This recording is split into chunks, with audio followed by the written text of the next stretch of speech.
तो चलिए आज हम आप लोग को कला का अर्थ, प्रकृति, क्षेत्र, उद्देश्य, महत्व तथा पाठ्यक्रम में स्थान के बारे में परिचय करा रहे हैं।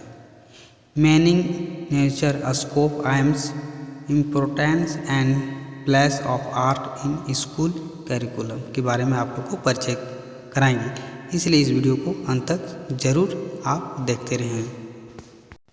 तो हम जानेंगे कला का अर्थ एवं परिभाषाएं, meaning and definition of art, है ना।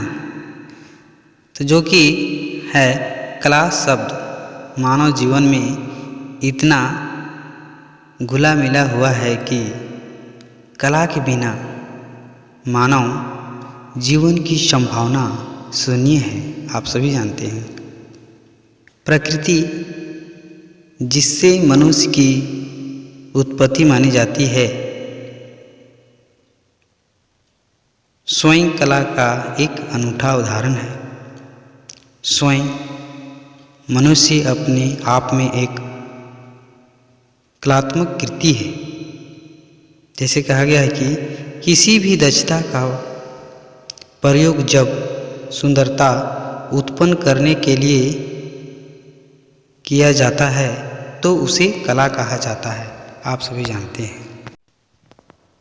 आगे वस्तुतः कला सृजन का दूसरा नाम है। रचनात्मक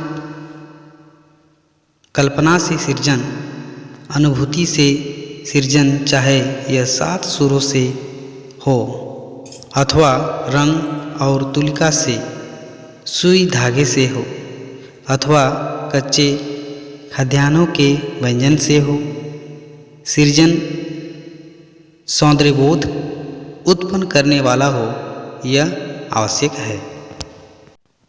आगे है कला मनुष्य की भावनाओं की अभिव्यक्ति का एक सुंदर माध्यम है तथा अभिव्यक्ति हो जाने पर आनंद एवं संतोष प्रदान करती है ना। कला की प्रेरणा एवं अभिरुचि मनुष्यों को प्रकृति से ही प्राप्त होती है। ऐसा महाकवि दांते ने भी पुष्टि किया है, आप सभी जानते हैं। आप अगर जानकारी नहीं है तो जान सकते हैं।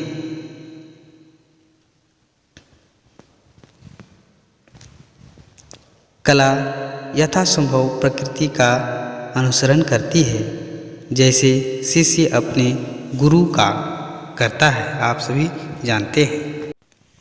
उपयुक्त वर्ण के आधार पर हम यह भी कह सकते हैं कि कोई कार्य जो सौंदर्यबोध उत्पन्न करे एवं जिसके संपन्न होने में दक्षता एवं सृजनात्मकता की आवश्यकता हो, उसे हम कला कह सकते हैं। तो भिन्न भिन्न विद्वानों ने भिन्न भिन्न अपना मत दिए हैं, जो हम आपको बताएंगे, आप ध्यान से सुने। महात्मा गांधी ने कहा है, कला आत्मा का ईश्वरीय संगीत है, इन्होंने कहा है। रविन्द्रनाथ टैगोर, कला में मनुष्य स्वयं अपनी अभिव्यक्ति करता है, इनका क्या कहे हैं। जयशंकर प्रसाद का जो मत है, इन्होंने जो कहा है, ईश्वर की वकृत शक्ति का वह संकुचित रूप जो हमें बोध के लिए प्राप्त होता है, वही कला है। प्लेटो कहते हैं, कला सत्य की अनुकृति है। शिवसूत्र कहते हैं, वस्तु का सुंदर रूप बनाने वाली विशेषता ही कला है। हाँ, डॉक्टर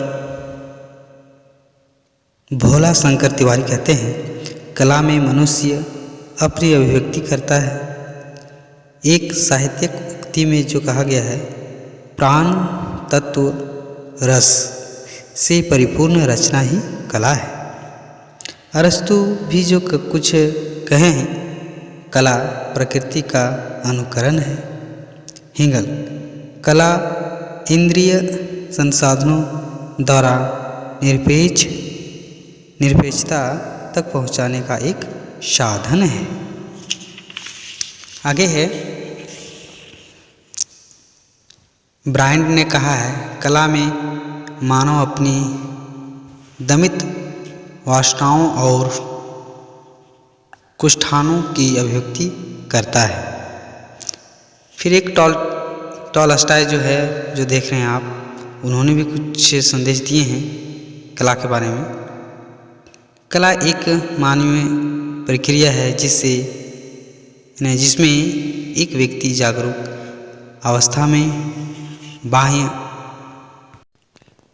प्रतीकों के माध्यम से अपनी उन भावनाओं को जिनमें वह जी रहा होता है दूसरों को संचारित करता है और दूसरे व्यक्ति भी उन भावनाओं से प्रभावित होते हैं और उनका अनुभव करते हैं। इन्होंने इस तरह से कला का अपना सभी ने व्याख्या किए हैं।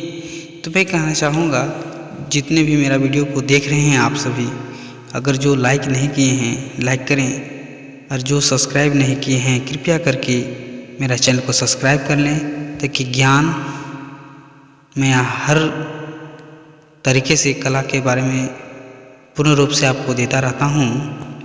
इसलिए मुझे अच्छा लगेगा आप लोग सब्सक्राइब करेंगे और ज़्यादा से ज़्यादा शेयर करें, ताकि हर किसी को मेरा वीडियो मिले और अच्छे से भी कला के बारे में जानकारी ले सके। सभी को धन्यवाद।